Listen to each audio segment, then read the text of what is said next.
Bienvenidos a Terror Interesante. Los siguientes videos son una segunda recopilación de los videos que ya he subido hasta el momento sobre ataques de animales salvajes. Pensé que si no los has visto o quieres verlos nuevamente sin interrupción, esta sería una buena manera de hacerlo. La recopilación incluye el incidente horrible de Santa Cruz, el vengativo monstruo siberiano, los lobos devoradores de niños, el oficial que se estrelló contra un oso, los leones de Tesabo, el tiburón de Nueva Jersey, y para terminar, el oso come hombres de la India. Espero que los disfruten. En 1996, 3 buzos comerciales estaban buceando en Santa Cruz realizando una investigación sobre la vida marina del muro de la Bahía de Caña, cuando algo horriblemente sucedió. Esta es su historia.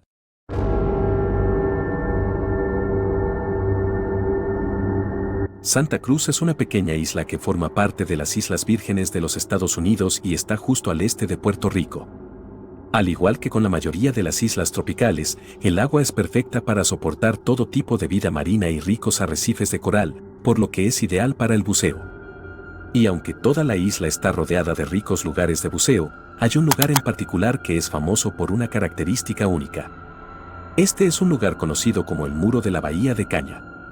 Lo que hace que el lugar sea único es que a solo un par de cientos de metros de la orilla, el agua pasa de 12 metros de profundidad a 3.962 metros de profundidad en una sola caída casi vertical. Esto significa que puedes pararte en el borde de esta pared y mirar hacia un abismo sin fondo que se tragaría la mayoría de las montañas, excepto las más altas de los Estados Unidos continentales. Esta es una de las caídas verticales más grandes en cualquier parte del océano. En noviembre de 1996, 3 buzos comerciales estaban buceando en esa área de Santa Cruz realizando una investigación sobre la vida marina del muro de la Bahía de Caña. Habían colocado algunas trampas una semana antes y ahora iban a recolectar las muestras, así como a tomar algunas otras medidas. Los 3 individuos eran buceadores altamente experimentados, cada uno con cientos de inmersiones en su haber. Así que entre los 3 tenían más de 1000 inmersiones de experiencia. Una vez que estuvieron a la profundidad de las trampas, que es de alrededor de 67 metros, 2 de los hombres, Brett y Robbie, se pusieron a trabajar tomando muestras. El tercer hombre, Rod, estaba haciendo un seguimiento de su profundidad y tiempo y notó 2 tiburones oceánicos de punta blanca nadando a lo largo de la pared en la distancia.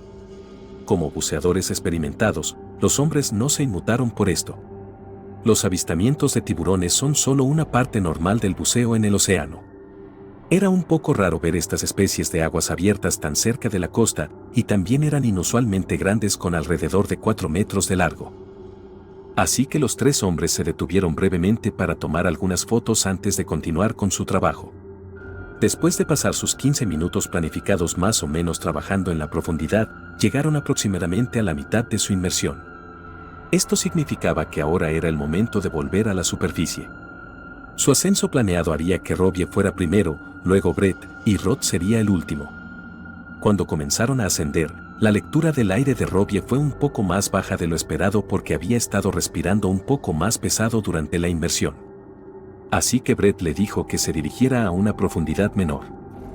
Entonces, Brett comenzó a nadar también y notó que Robbie estaba señalando hacia donde estaba Rod, que todavía estaba en la pared. Brett miró hacia abajo y vio que Rod estaba cubierto de limo, como una nube de polvo, cubriéndolo por completo.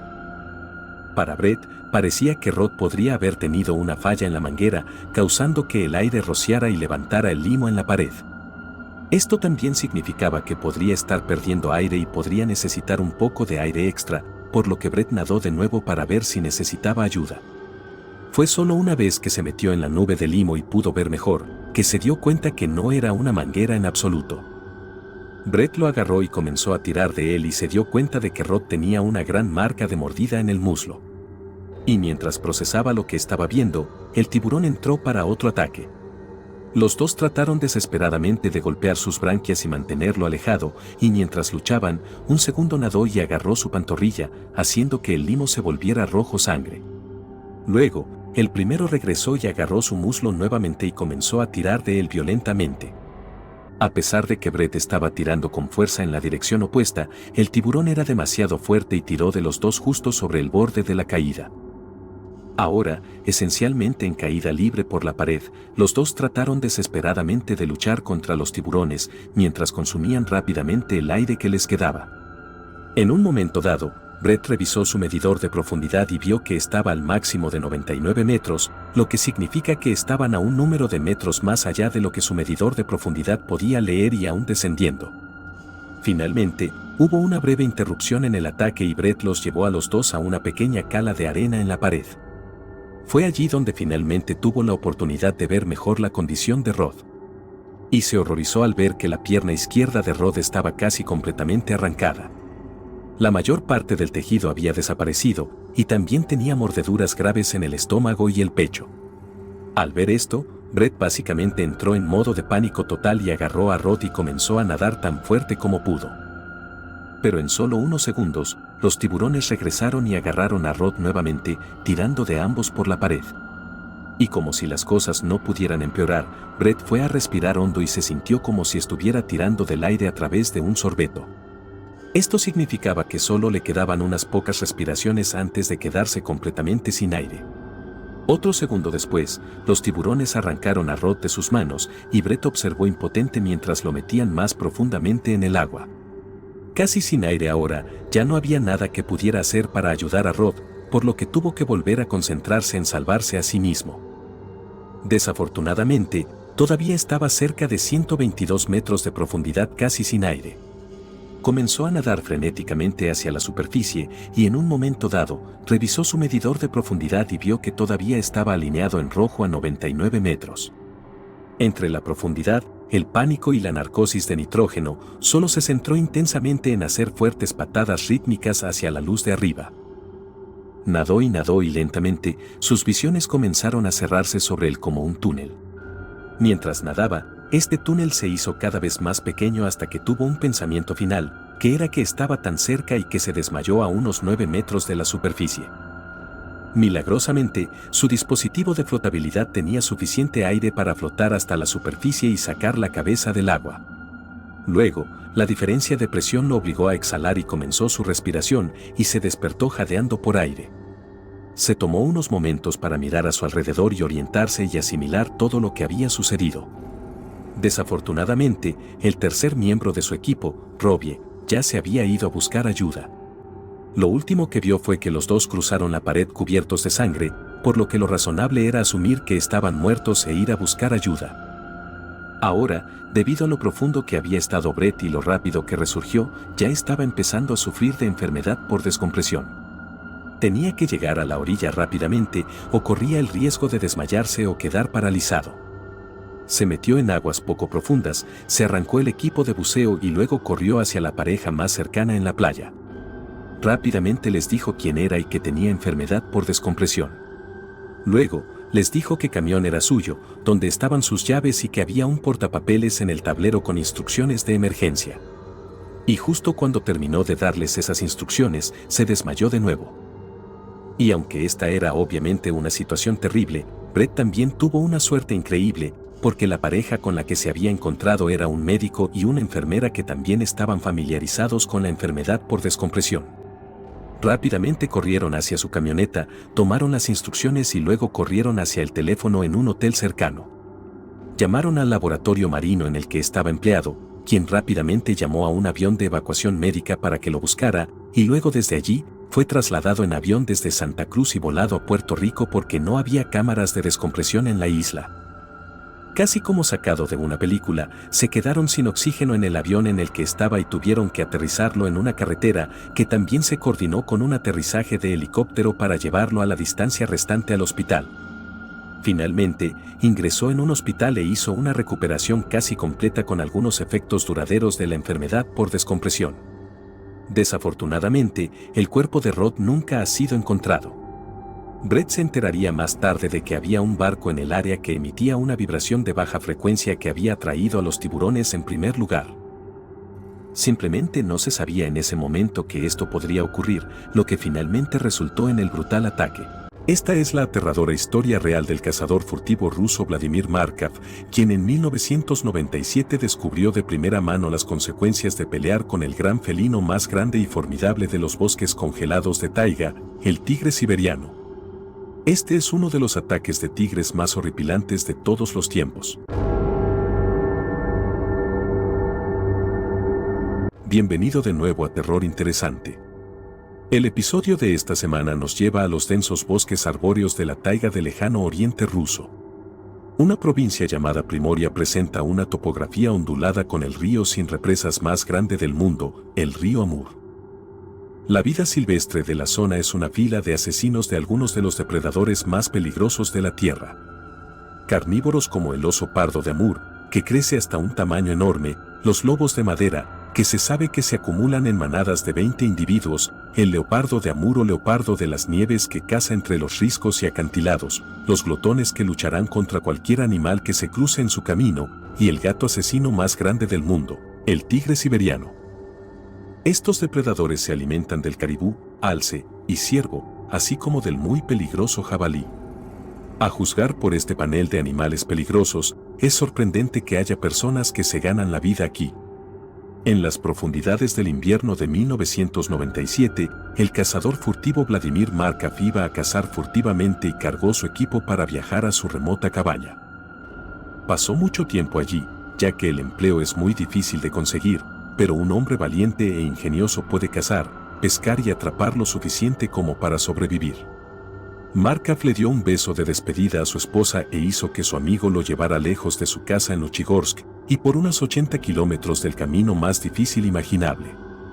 Markov y su amigo empacaron sus suministros en la cabaña mientras se preparaban para establecerse para salir a cazar por la mañana. A la mañana siguiente, Markov se despertó temprano y agarró su arma y salió por la puerta. Las temperaturas estaban muy por debajo de cero, pero estaba acostumbrado. Él y sus perros no estaban cazando nada en particular, pero lo que más querían era cualquier cosa que pudiera vender en los mercados negros. Esto podría ser carne de ciervos, jabalíes, pieles de lobos, leopardos o incluso tigres. Los tigres y leopardos están protegidos por la ley, pero producen una enorme cantidad de dinero en los mercados chinos del sur.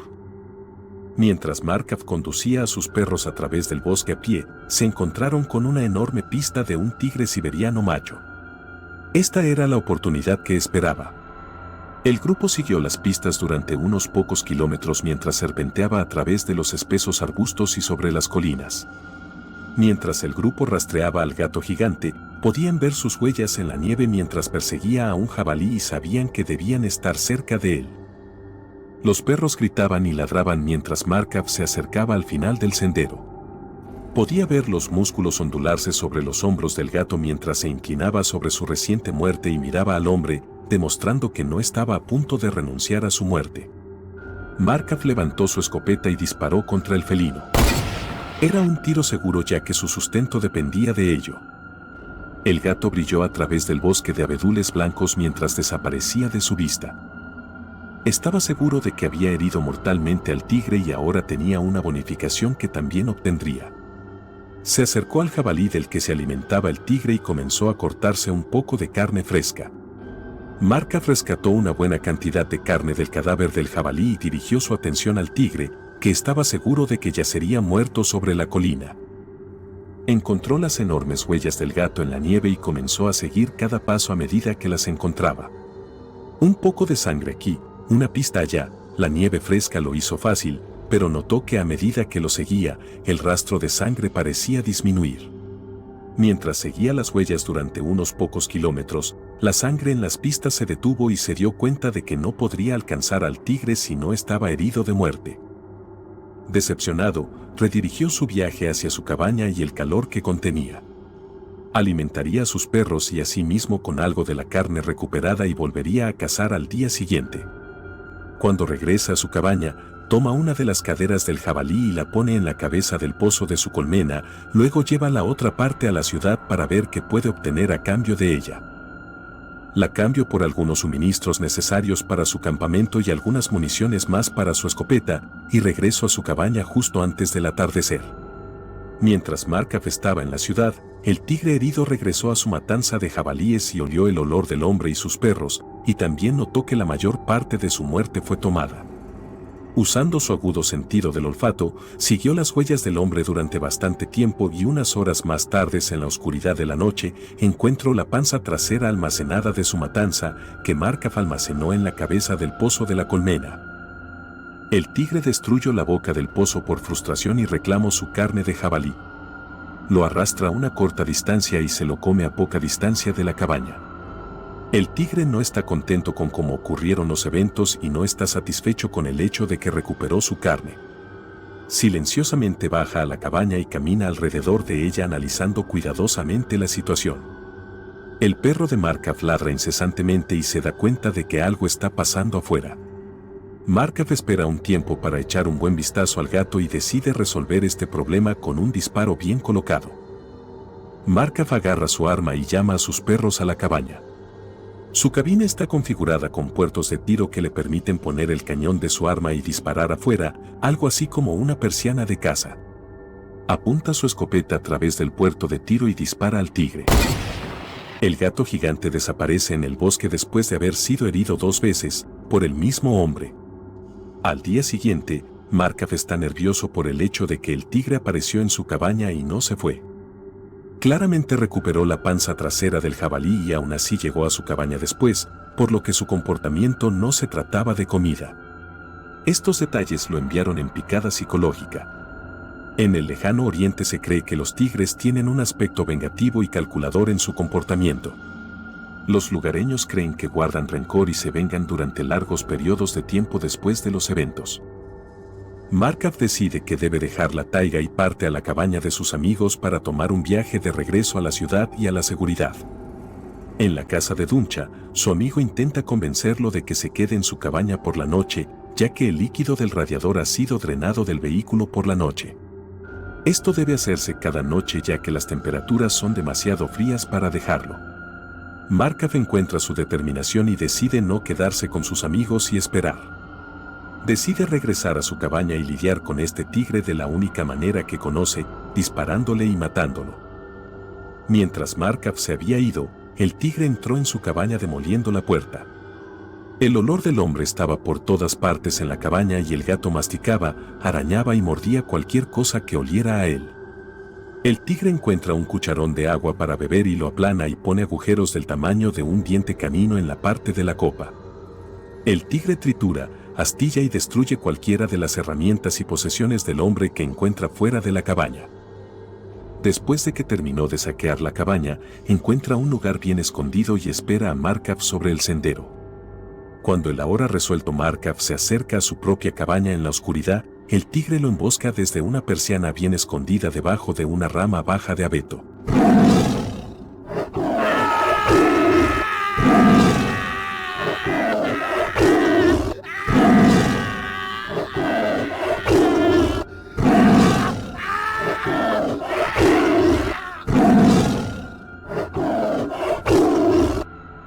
La pelea, si se puede llamar así, no duró mucho.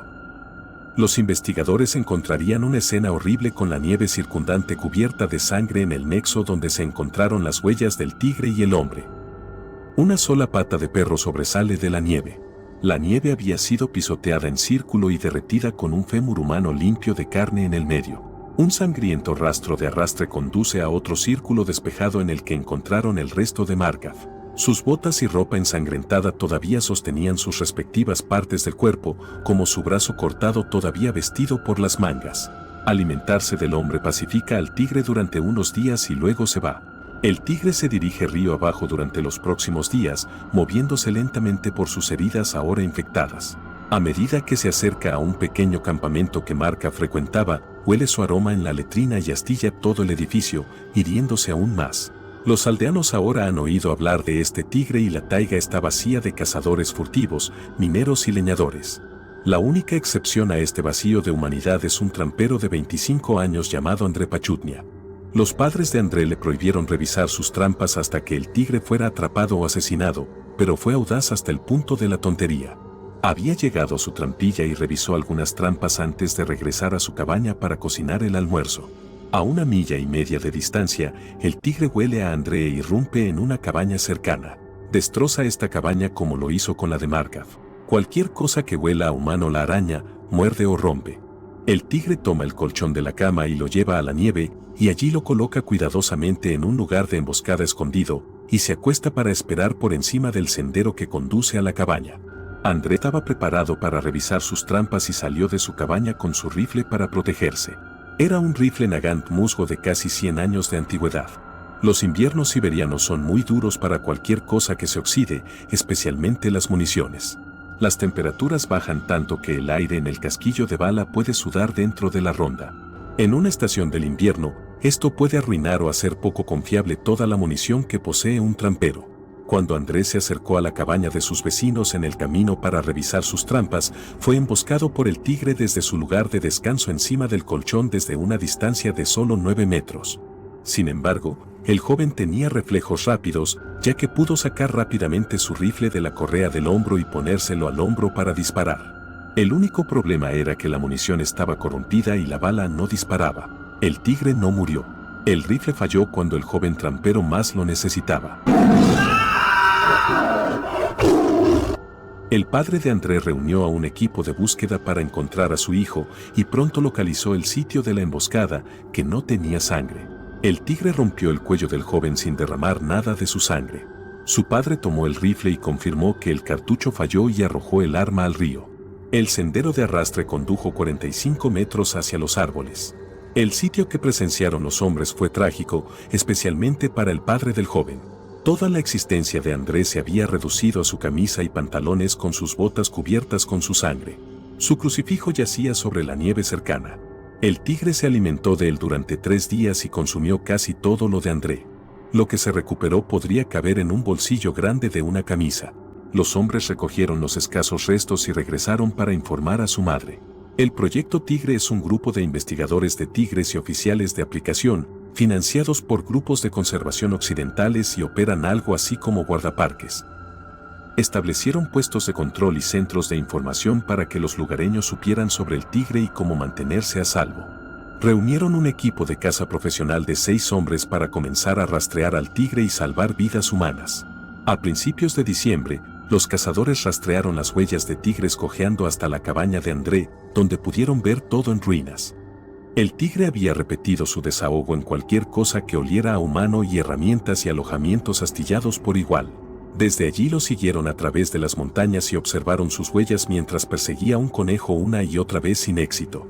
El rastreador de cabeza se llamaba Yuri Trash y estaba flanqueado por los oficiales Sibnev y Pionka. Los cazadores habían notado las huellas de otros 5 tigres en el área, pero el gran macho que estaban siguiendo tenía un cuento en su camino. Su pata delantera derecha herida había dejado de sangrar, pero ahora la llevaba para que sus huellas mostraran solo 3 piernas. Los cazadores siguen al tigre mientras caza su camino de regreso a un área más remota cerca de una cabaña de un hombre llamado Semenko. Cuando el grupo de caza entra en un claro cerca de la cabaña, un rugido ensordecedor sacude los huesos de los hombres. El oficial Trash se vuelve hacia el área que emana de la carretera para ver al gato gigante saltar hacia él desde unos 6 metros de distancia. Durante los momentos de adrenalina en cámara lenta, Trash ve la intensa mirada enojada en los ojos del tigre enfocados como láseres en él. Sus patas están extendidas hacia él e incluso puede ver las garras afiladas extendidas que se extienden hacia él. Pionka y Sibnev se habían extendido ligeramente por delante de Trash justo antes de la emboscada. Los 3 hombres cargaron sus rifles y comenzaron a disparar mientras el tigre volaba por el aire hacia el oficial Trash.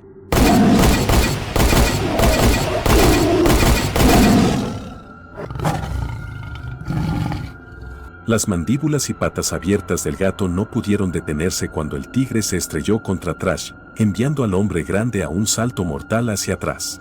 Trash había logrado disparar 2 tiros de su rifle mientras el gato se acercaba a él y los otros 2 oficiales dispararon 11 tiros. Trash tenía cortes profundos en la espalda, el muslo y el brazo por el impacto del tigre vengativo, pero el gigante estaba muerto. Se levantó de la nieve y estaba completamente confundido por la velocidad del ataque y no tenía idea de dónde había ido su rifle. Cuando los hombres se acercaron al tigre, increíblemente pudieron ver que el rifle de Trash había bajado por la garganta del tigre que cargaba y sobresalía parcialmente de su boca mientras yacía muerto. El tigre muerto fue cargado en un vehículo y llevado de vuelta a la aldea para calmar los temores. El gato estaba demacrado con una cabeza gigante. Los hombres despellejaron al tigre y pudieron ver donde el gato fue herido por más de 2 disparos de Markovs. El tigre había sido herido varias veces e incluso llevaba varias bolas de plomo del disparo más grande incrustado en su carne. El tigre estaba llegando a la madurez y más tarde sería disecado y exhibido en la sede administrativa en Luchegorsk. Esta es la historia de una horrible serie de ataques fatales de lobos contra niños entre 1880 y 1881 en el suroeste rural de Finlandia, que se conoce como la historia de los lobos devoradores de niños de Turku. Se aconseja la discreción del espectador.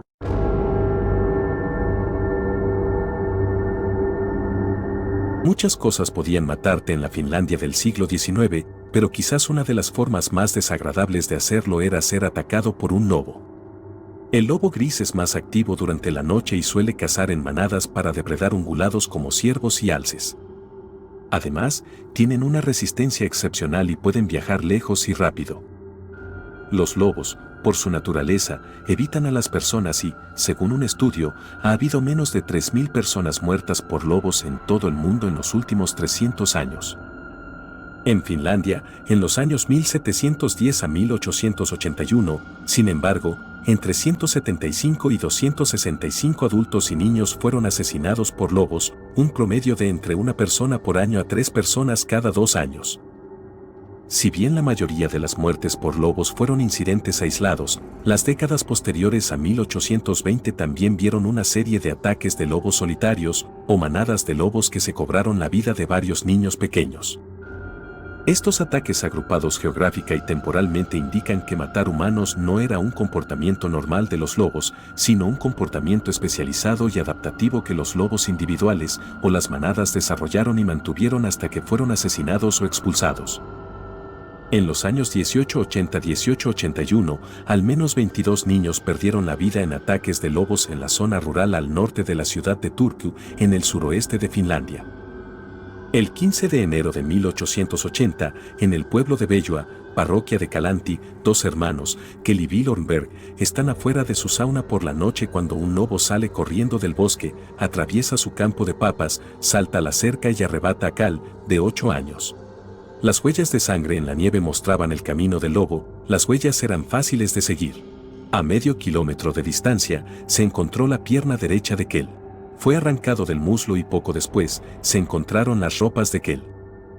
Luego, la madre de Kel encuentra algunas partes más del cuerpo de su hijo que recoge en su falda grande. Está claro que no podría haber sobrevivido y se lo han comido.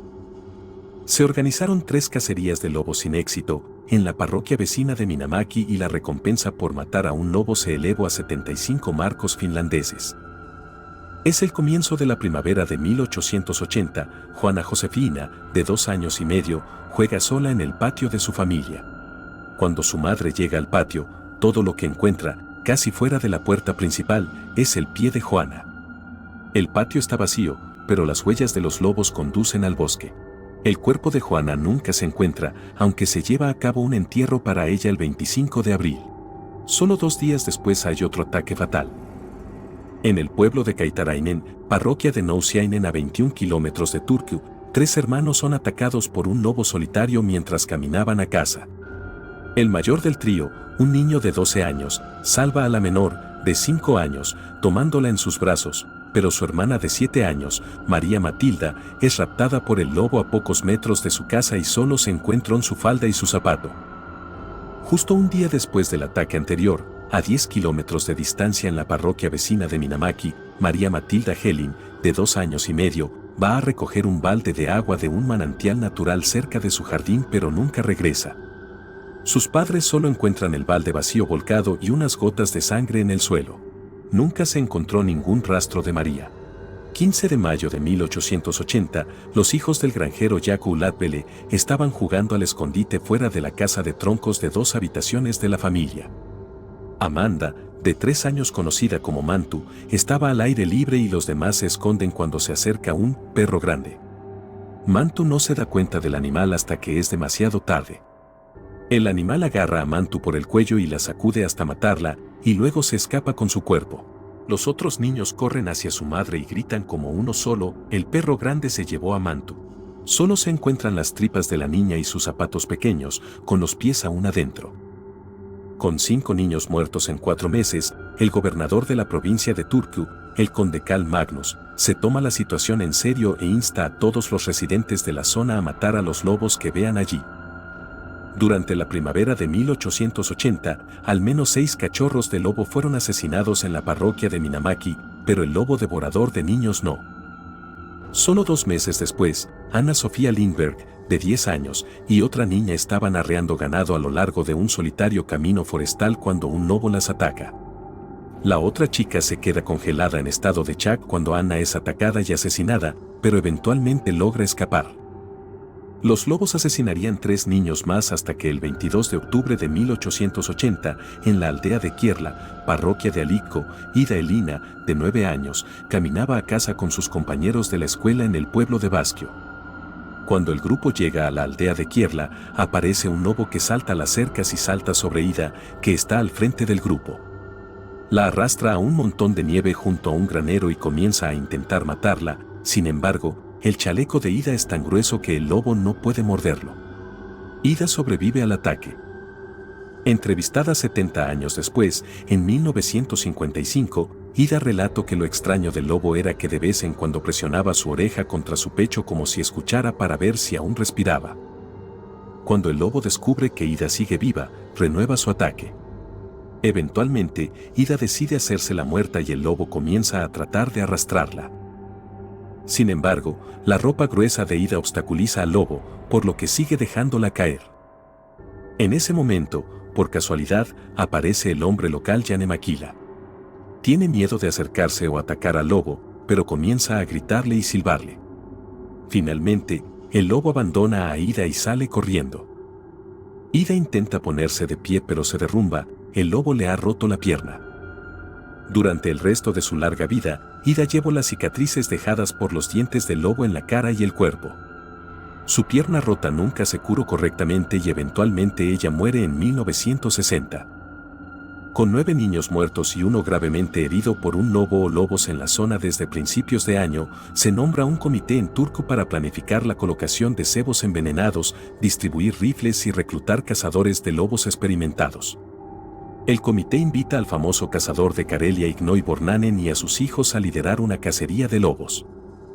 Solo 6 días después de que Ida sobrevivió al ataque de un lobo feroz, otro niño de 9 años, Jolayo, es atacado a 54 kilómetros de distancia. Él también sobrevive. Este es el ataque final registrado para 1880. Durante este año había habido 9 ataques fatales de lobos en 7 parroquias diferentes. Otras 2 parroquias han sido testigos de posibles ataques fatales donde los niños resultaron heridos pero de alguna manera sobrevivieron. La gente de la parroquia de Minamaki ha visto morir a 2 niños, al igual que los residentes de la parroquia de Latile. Durante noviembre-diciembre de 1880, un cazador llamado Hinsin, que ha sido designado por el Senado Imperial ruso para enfrentarse a los lobos de Turku, se aloja en el pueblo de Toivila en la parroquia de Alikko, a pocos kilómetros de donde Ida fue atacada, y conduce una cacería de lobos. Hinsin y sus hombres pasan 43 días rastreando lobos, pero regresan a Helsinki el 19 de diciembre sin haber logrado cazar ninguno. Un largo invierno y el comienzo de la primavera pasan sin más ataques fatales de lobos en el área, pero el indulto no durará. El 14 de mayo de 1881, en el pueblo de Kituanen, el hijo de un granjero, Jehani Baatalo, de 6 años, está cortando leña en el patio de su casa. Su madre ve a un lobo atacarlo desde la ventana, pero cuando sale al patio ya es demasiado tarde, se han llevado a Jehani.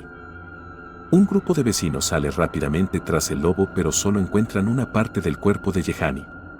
Los pantalones del niño se encuentran más tarde a 4 kilómetros de distancia.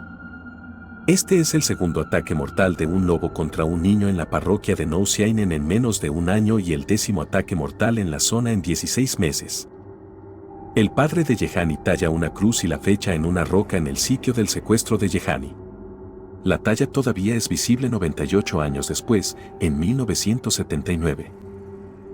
El 7 de noviembre de 1881, en la parroquia de Bato, al sureste de la parroquia de Minamaki y 31 kilómetros al sureste del anterior ataque de lobo, Carlos Carr, de 5 años, está jugando con un amigo junto a un establo de vacas y un redil de ovejas.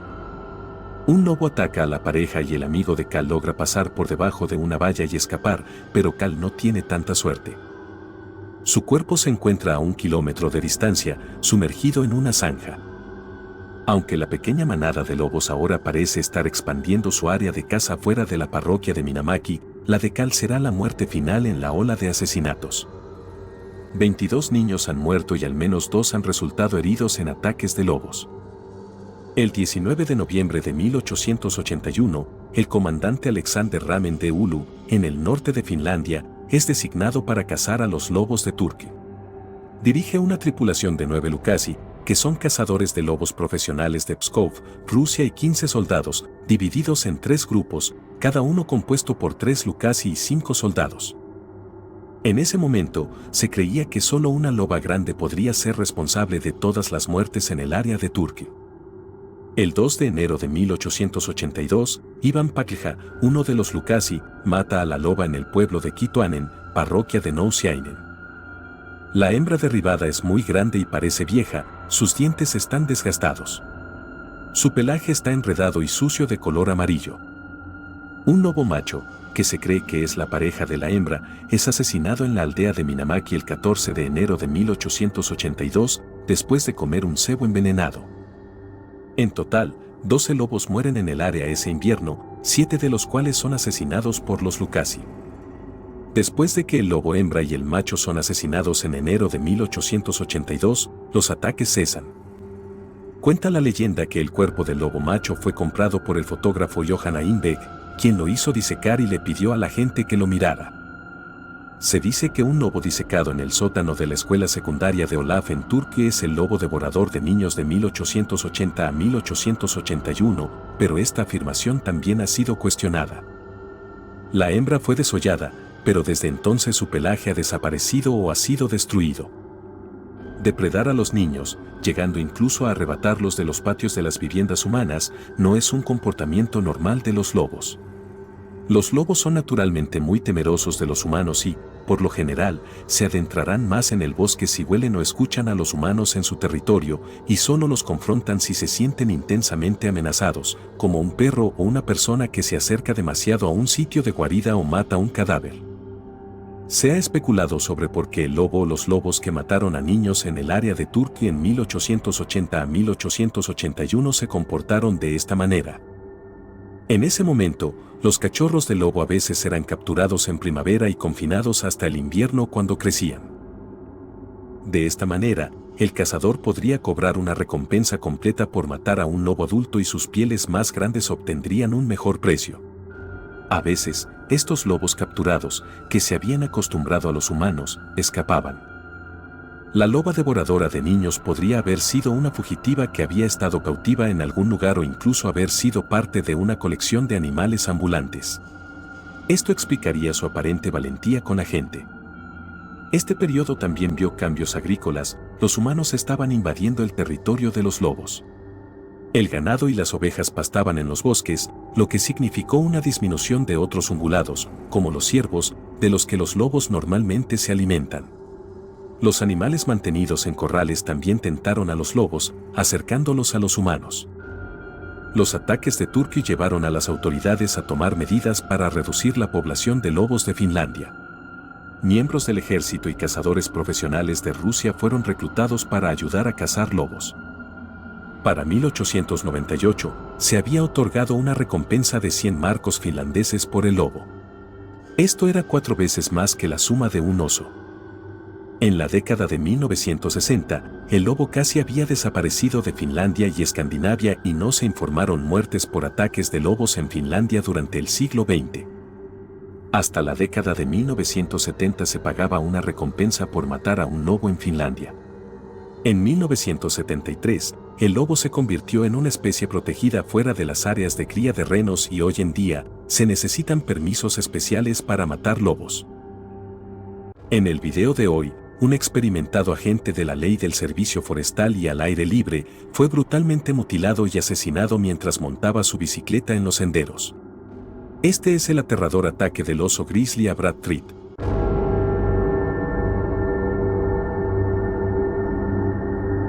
West Glacier, Montana, es un lugar lleno de belleza impresionante. Esta pequeña ciudad está ubicada en el corazón de las famosas montañas rocosas, rodeada de imponentes picos, ríos brillantes y densos bosques. Cuenta con más de 1.100 kilómetros de rutas de senderismo, innumerables lagos cristalinos y una gran variedad de vida silvestre. Es el hogar del Parque Nacional Glacier, desde el cual los lugareños, así como los visitantes, pueden ver osos pardos vagando por las laderas, alces esperando en las aguas y águilas volando por encima en los cielos.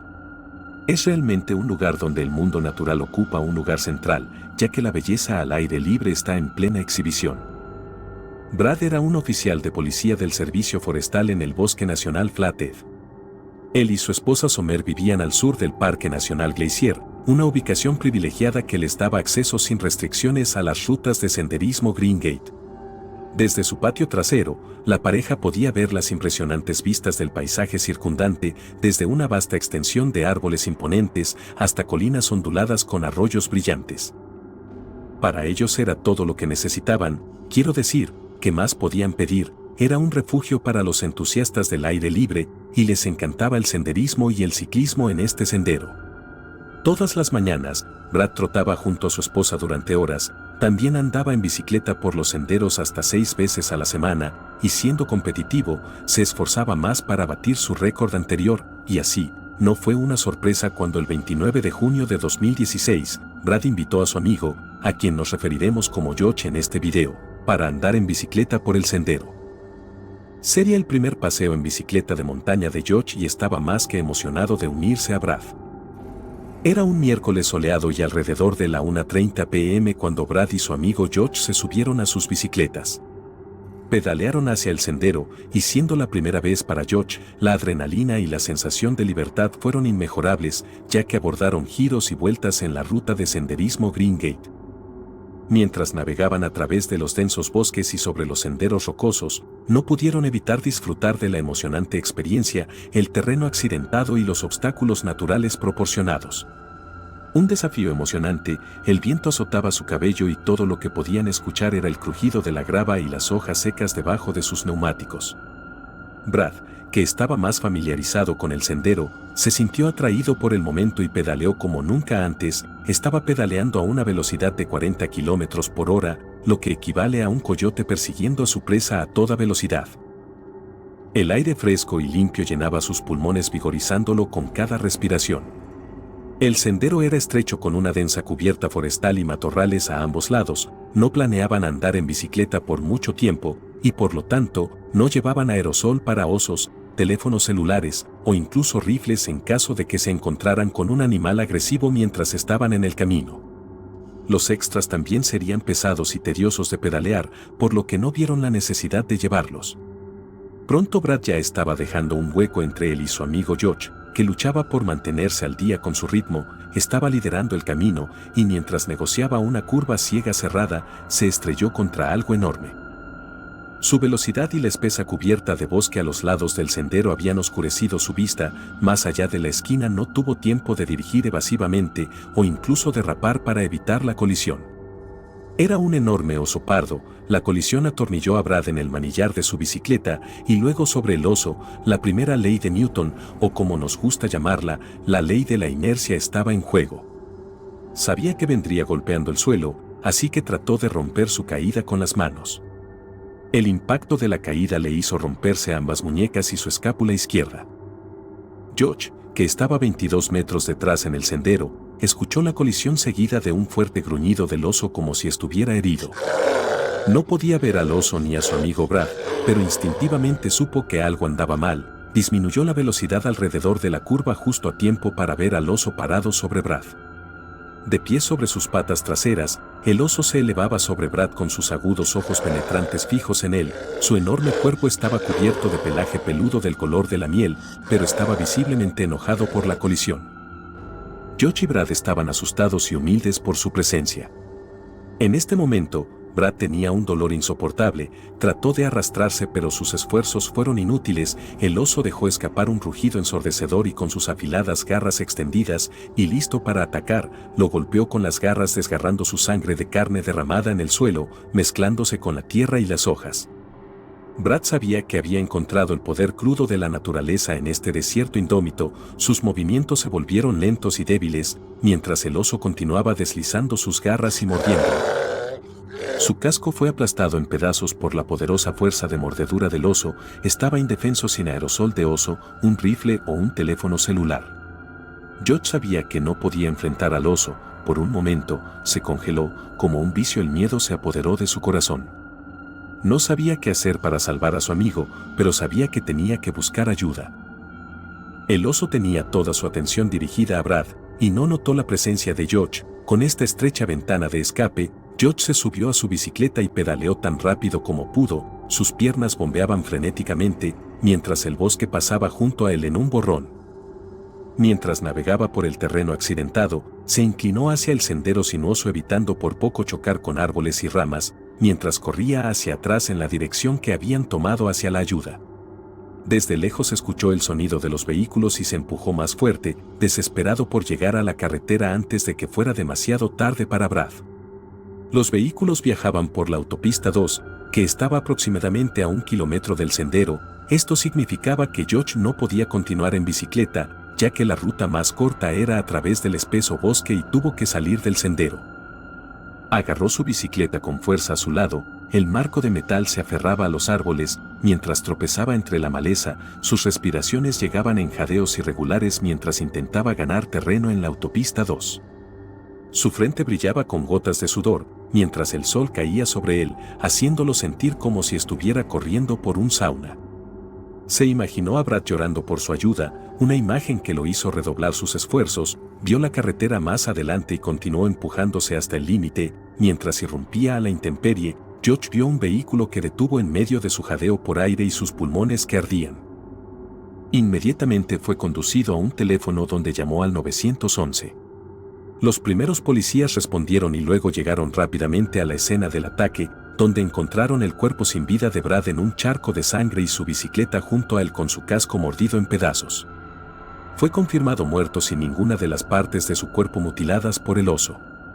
El análisis forense de las muestras de cabello e hisopo recolectadas de Brad y su casco indicó que la tenaz bestia era un oso pardo macho de 18 a 20 años que no tenía incidencia previa de conflicto con el oso humano.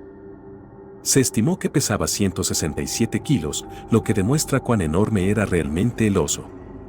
Ya que los osos pardos en Montana están protegidos federalmente por la Ley de Especies en Peligro de Extinción, el incidente de Brad fue investigado por una junta compuesta por investigaciones de empleados de la Agencia de Recursos Naturales. La escena del ataque mostró que la confrontación no fue un ataque depredador sino más bien un contacto sorpresa.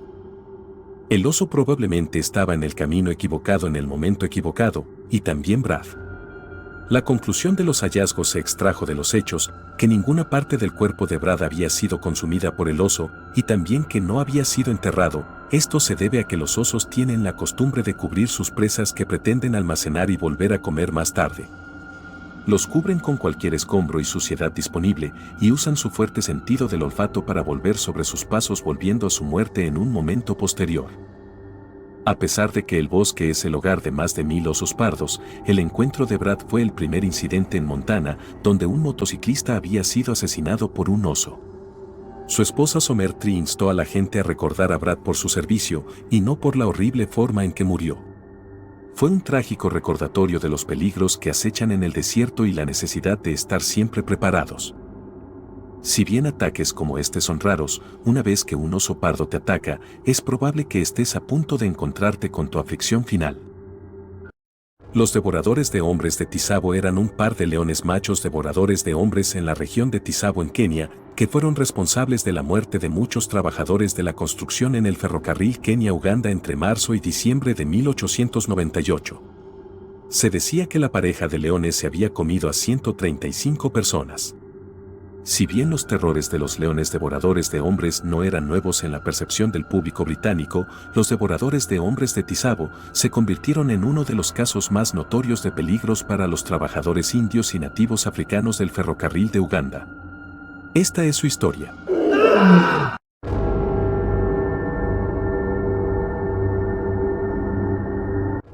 El Parque Nacional Tsavo es uno de los parques más grandes y antiguos de Kenia con 13.747 kilómetros cuadrados.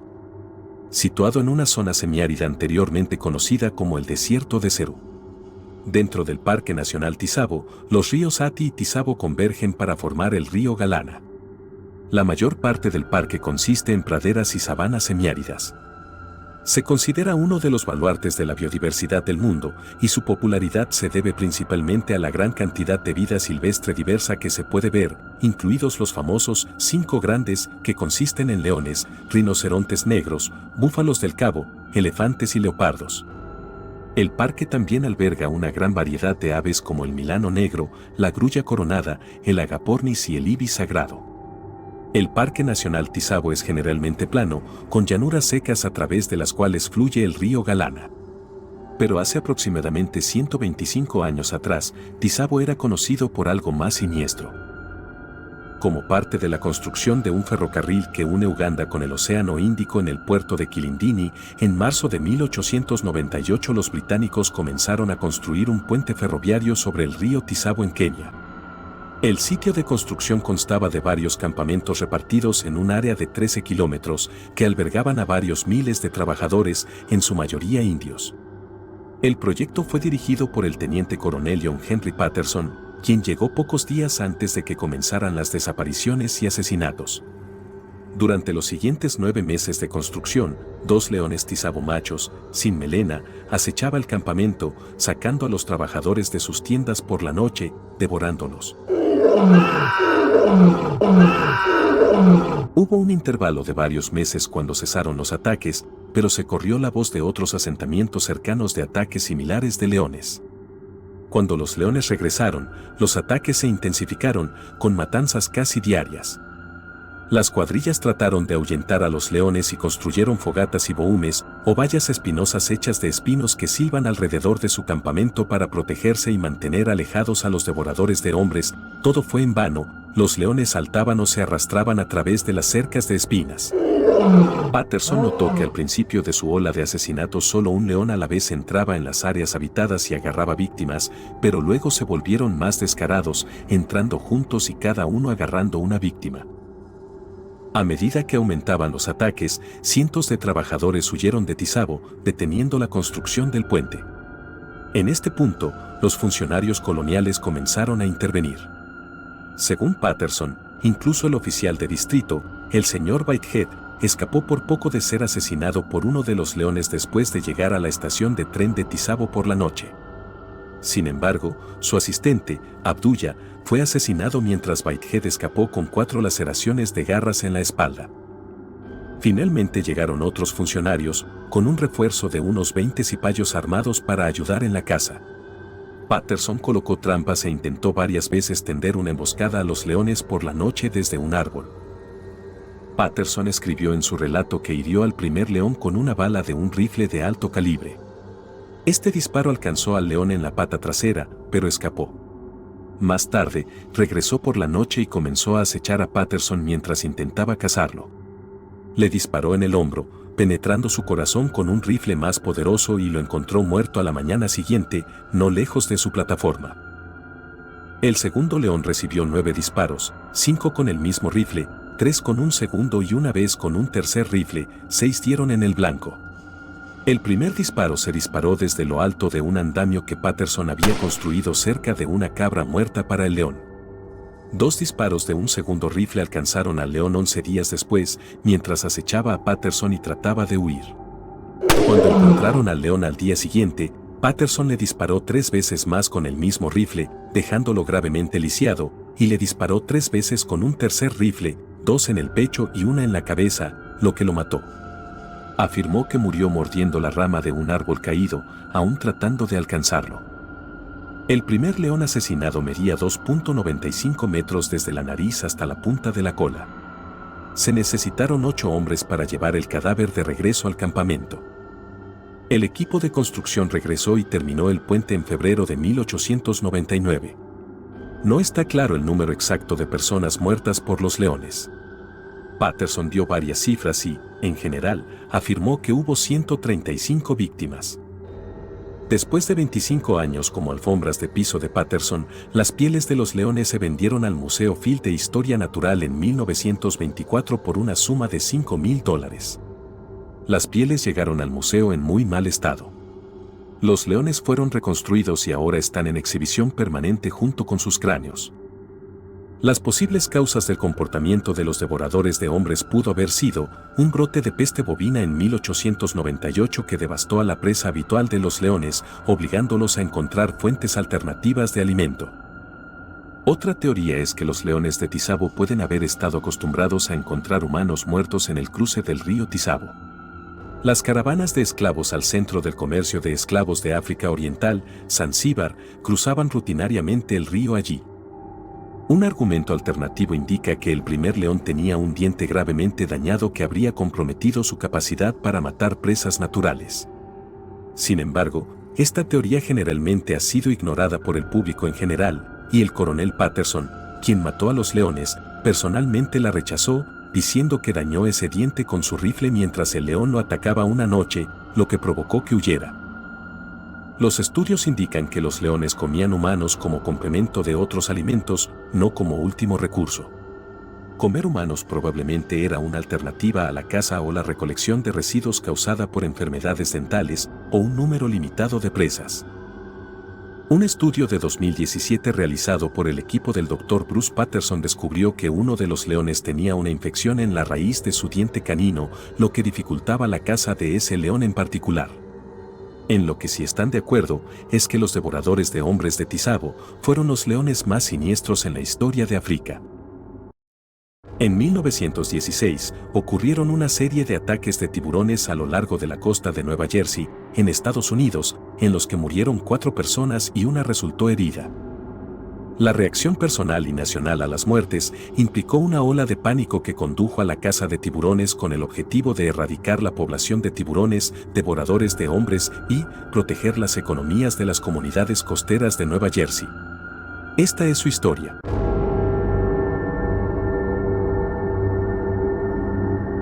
La costa de Jersey, conocida por los lugareños simplemente como la costa, es la región costera del estado estadounidense de Nueva Jersey. Geográficamente, el término abarca aproximadamente 227 kilómetros de frente al mar que bordea el Océano Atlántico, desde Perth Amboy en el norte hasta Cape Ma Point en el sur. Famosa por sus numerosos paseos marítimos con salas de juegos, parques de diversiones y parques acuáticos que cuentan con cientos de juegos y atracciones, la costa de Jersey es un lugar de vacaciones popular entre los residentes del norte de Jersey, Nueva York, Connecticut y Pensilvania. Debido a la geografía peninsular de Nueva Jersey, tanto el amanecer como el atardecer son visibles sobre el agua desde diferentes puntos de la costa.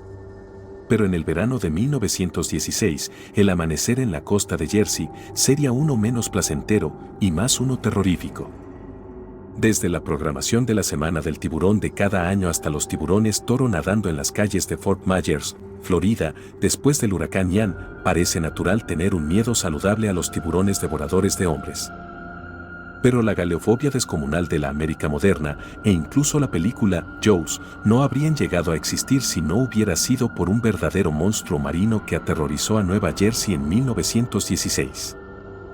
La primera víctima del verano de 1916 fue un hombre de Filadelfia de 28 años llamado Charles Van Sant, que había venido a la ciudad turística de Beach Haven, en el sur de Nueva Jersey, con su familia.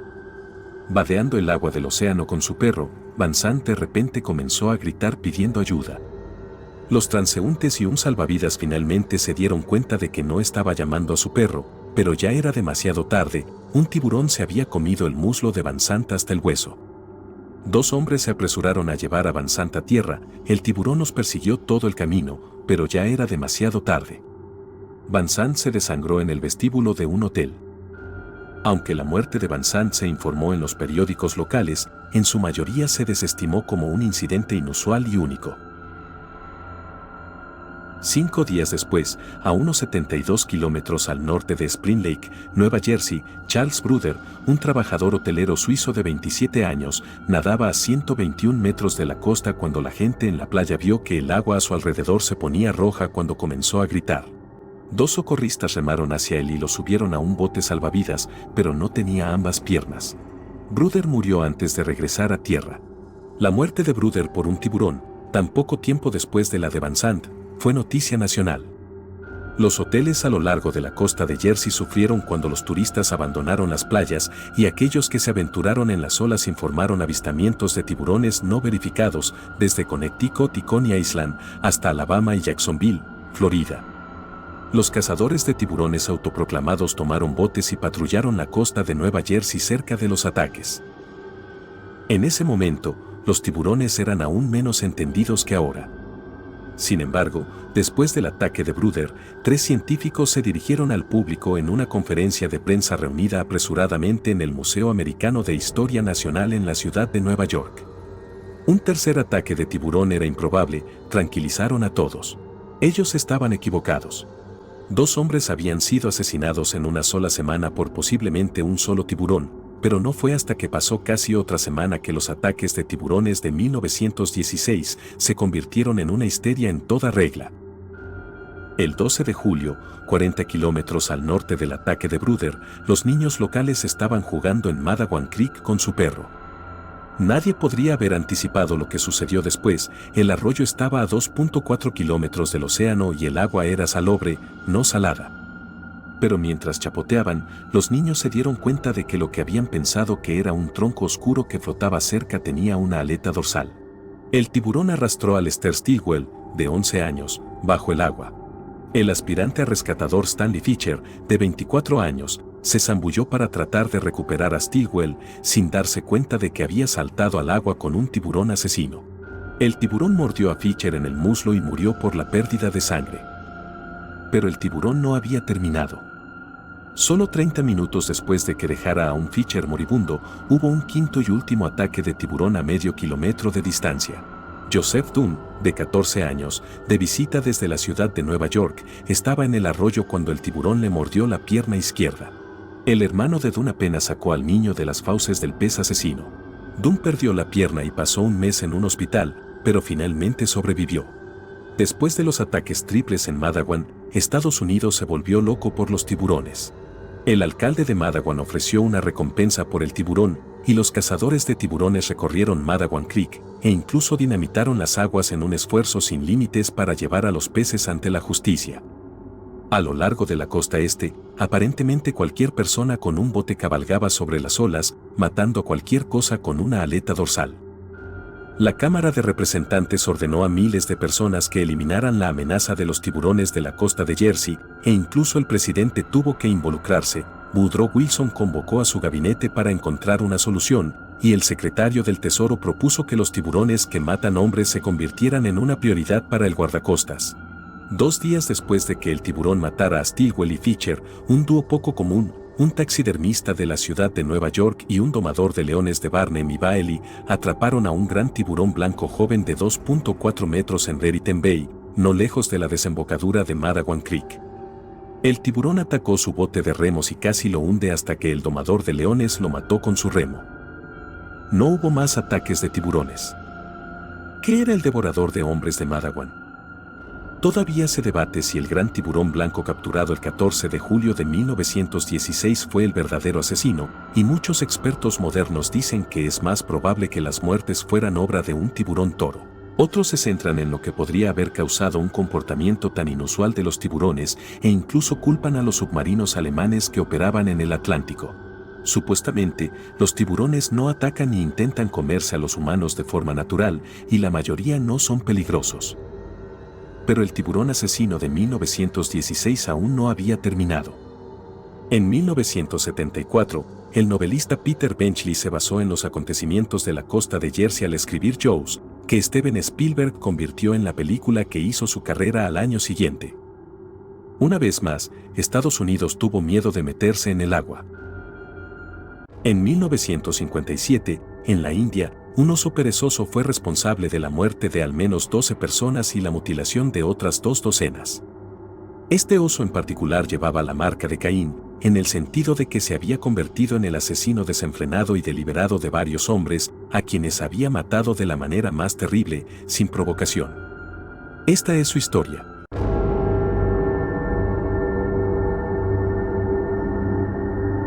Mysore es una ciudad en la parte sur del estado de Karnataka, India. Está situado en las estribaciones de las colinas de Chamundi, a unos 145 kilómetros hacia el suroeste de Bangalore y se extiende por un área de 152 kilómetros cuadrados. Mysore se destaca por sus estructuras patrimoniales y palacios, incluido el Palacio de Mysore, y por las festividades que tienen lugar durante el Festival Dasara, cuando la ciudad recibe a cientos de miles de turistas de todo el mundo. Mysore también es conocida por las hojas de betel y posee su variedad especial de flor de jazmín, conocida cariñosamente como Mysore Magis. En 1957, Kenneth Anderson, un cazador británico que vivía en la India, recibió una postal de un amigo pidiéndole una extraña petición.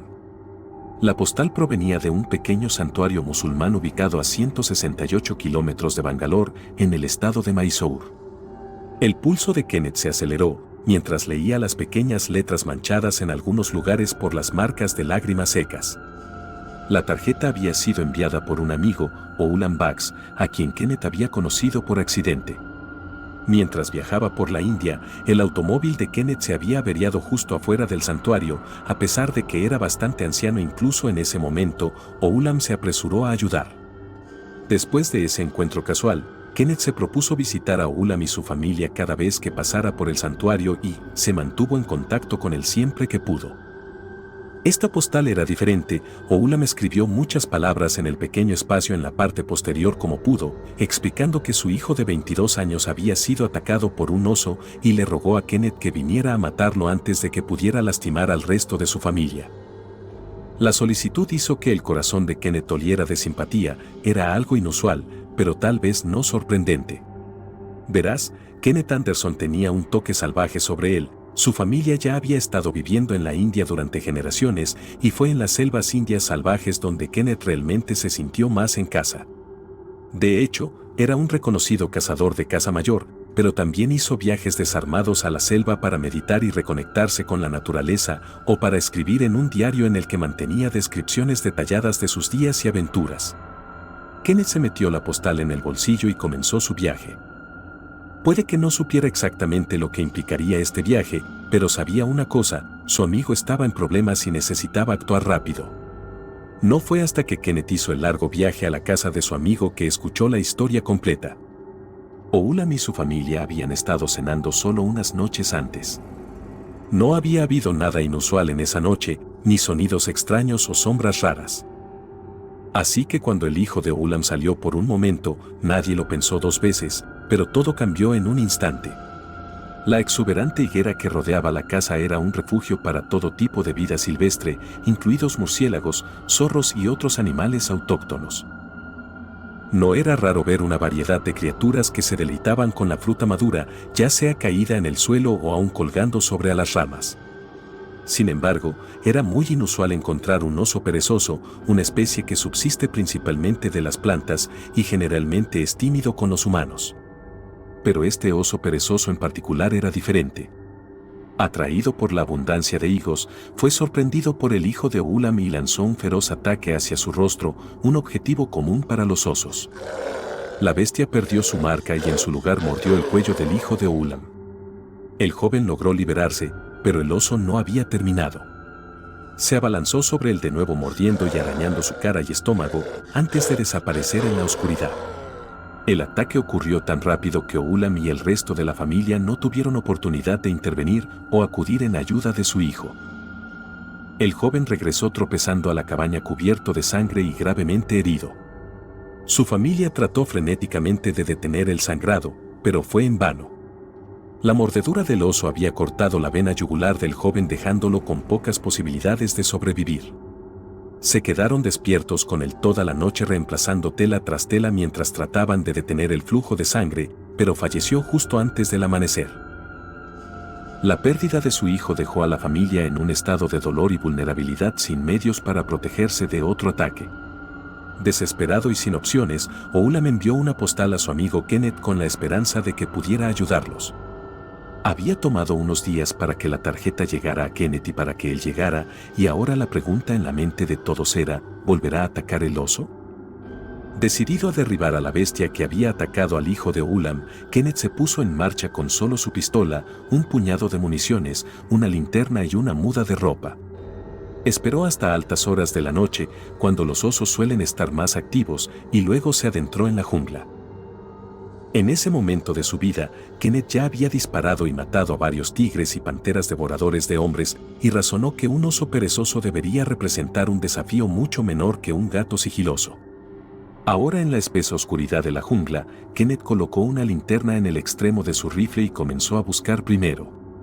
Buscó en las higueras donde había ocurrido el ataque, pero no encontró nada.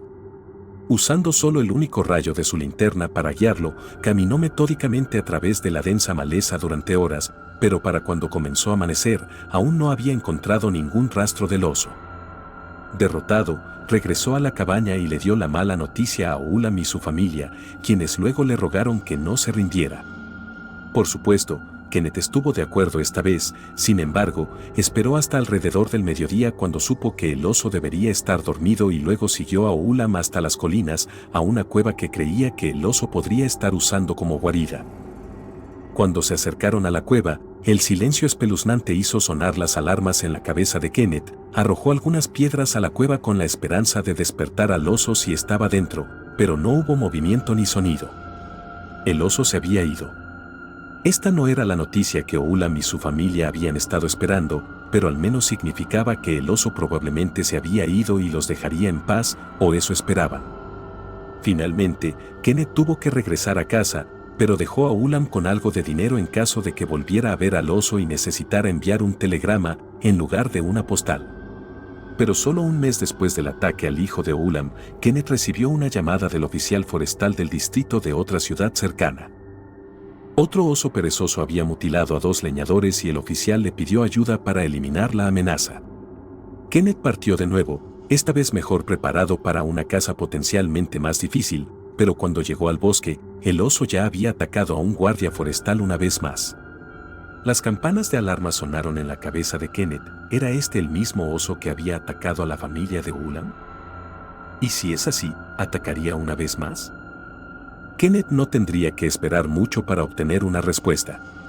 Apenas había terminado de establecer su base en el bosque cuando otro hombre entró corriendo explicando a través de la respiración irregular que su hermano acababa de ser atacado por un oso. El hombre suplicó ayuda y se ofreció a llevar a Kenneth y a un equipo de rescatistas hacia él, por lo que se adentraron penosamente en la jungla. Finalmente llegaron a la base de lo que a Kenneth le pareció ser un cresta normal, pero fue aquí donde el hombre y el resto del equipo se negaron a ir más allá. Sin inmutarse, Kenneth avanzó caminando por la jungla y llamando al hermano del hombre cuyo nombre era Tema, solo esperando una respuesta. Casi se había rendido cuando escuchó a alguien gemir en la parte inferior de una cresta. Se apresuró hacia el sonido y finalmente vio lo que parecía ser un cuerpo arrugado tendido en el suelo de la jungla. Al acercarse, Kenneth sabía con certeza que había encontrado a Tema. El hombre estaba cubierto de sangre y su rostro estaba casi completamente mordido. Kenneth sabía que si no lo ponía a salvo pronto, Tema no tendría ninguna posibilidad de sobrevivir a la noche. Y así Kenneth le prestó al hombre su rifle para usarlo como muleta y colocó su otro brazo sobre sus hombros. Una vez más, Kenneth miró hacia la espesa jungla y se adentró en ella. El viaje de regreso no sería fácil. Dando un paso a la vez, los hombres lucharon por mantener el pie en la jungla cada vez más oscura. Peor aún, cada chasquido de una ramita en movimiento podría ser el oso que regresaba para terminar el trabajo. Finalmente, regresaron a donde el grupo se había detenido. Sin embargo, los hombres no se encontraban por ninguna parte. Kenneth gritó pero no recibió respuesta. Fue entonces cuando Kenneth perdió el equilibrio y tanto él como Tema cayeron por una cresta empinada que ninguno de los dos había notado, rodando completamente fuera de control. Cuando sus cuerpos se detuvieron, el tobillo de Kenneth se encajó entre 2 grandes rocas. Cuando trató de levantarse, sintió un fuerte dolor subiendo por su pierna y tuvo que reprimir un grito. Su tobillo ciertamente estaba torcido o quebrado por completo. Afortunadamente, Tema había aterrizado cerca, aunque en sus estados actuales, ninguno de los 2 hombres podía moverse. Lo único que podían hacer era sentarse allí y esperar que un equipo de rescate viniera por ellos antes de que lo hiciera el oso. Pero Tema estaba en mal estado, yacía en un estupor inquieto y gimió repetidamente. Al amanecer, Kenneth escuchó impotente mientras los gemidos se convertían en gorgoteos ahogados. Eventualmente estos también se detuvieron. Ahora Kenneth estaba completamente solo. Finalmente llegó un equipo de rescate, pero por supuesto ya era demasiado tarde para Tema. Kenneth fue llevado a un hospital donde se sometió a tratamiento para su pierna y fue dado de alta más de una semana después, más decidido que nunca a atrapar a este oso. Sorprendentemente, descubrió que durante su tiempo en el hospital, 2 hombres más habían sido brutalmente mutilados por un oso que coincidía con la descripción del mismo que había estado buscando. Peor aún, le dijeron que el oso ahora se veía regularmente en cierta parte del bosque a 1 kilómetro de distancia de un pueblo cercano.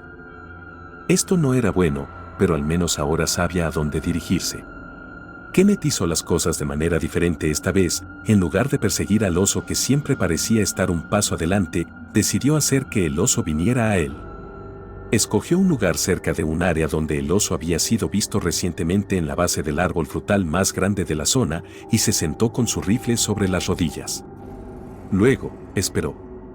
Alrededor de las 11 p.m., su paciencia dio sus frutos, escuchó el sonido de un crujido cerca. Sus instintos le dijeron que este era el oso que había estado buscando, pero en lugar de ir tras él, Kenneth esperó durante aproximadamente 1 hora en la oscuridad todavía sentado en la base de ese árbol sin moverse. Por fin oyó que el sonido se acercaba. En la tenue luz de la luna, Kenneth podía distinguir la forma de algo que se movía. Lentamente tomó su linterna y la sostuvo frente a él, luego la encendió. Directamente en su rayo lo vio. Sobresaltada, la criatura que había matado a tanta gente se levantó sobre sus patas traseras. Kenneth no dudó, sacó su rifle y disparó al pecho expuesto del oso. Todo lo que necesitó fue un disparo y la pesadilla de Mysore finalmente llegó a su fin. En el momento de su muerte, el oso había atacado a más de 36 personas, matando a 12, incluido el hijo de Oula Mitema, e hiriendo gravemente a otros. Muchas de sus víctimas tenían lesiones graves en la cara y muchas de ellas perdieron al menos uno, si no ambos ojos. Ahora, sin embargo, los aldeanos aterrorizados podían descansar un poco más tranquilos por la noche. El caso trágico del oso perezoso de Mysore arrojó luz sobre el comportamiento de estas criaturas. El hecho de que no solo atacaron a varias personas, sino que también consumieron a varios individuos, alteró nuestra comprensión de su especie. El comportamiento era tan inusual, de hecho, que las teorías científicas tradicionales se quedaron vacías. Como resultado, se dejó que la gente formara sus propias ideas de lo que podría haber causado este horrible suceso. Una historia afirma que el oso era en realidad una hembra y que los cazadores habían matado a sus cachorros. Todos los ataques entonces habían sido su venganza contra los aldeanos. Otro dijo que el oso se había enamorado de una chica de una de las aldeas y en un momento incluso la había secuestrado y llevado de vuelta a su guarida. Los cazadores habían venido y liberado a la niña llevándola de vuelta a casa, lo que provocó un alboroto que dejaría a tantas personas muertas y muchas más heridas. Debido a que no se realizó ninguna autopsia, la verdadera razón seguirá siendo un misterio para siempre. Kenneth Anderson viviría una vida plena, pero nunca olvidó su encuentro con el devorador de hombres de Mysore, o cuando estuvo tan cerca de la muerte en el camino para poner fin a su reino de terror. Si llegaste hasta aquí, solo quería agradecerte por ver y te invito a ver algunos de los otros videos en mi canal que creo que disfrutarás si disfrutaste de este. Si desea apoyar el canal, la mejor manera de hacerlo dándole like al video y soltar un comentario a continuación. Y una vez más, muchas gracias por verlo y espero verte en la próxima.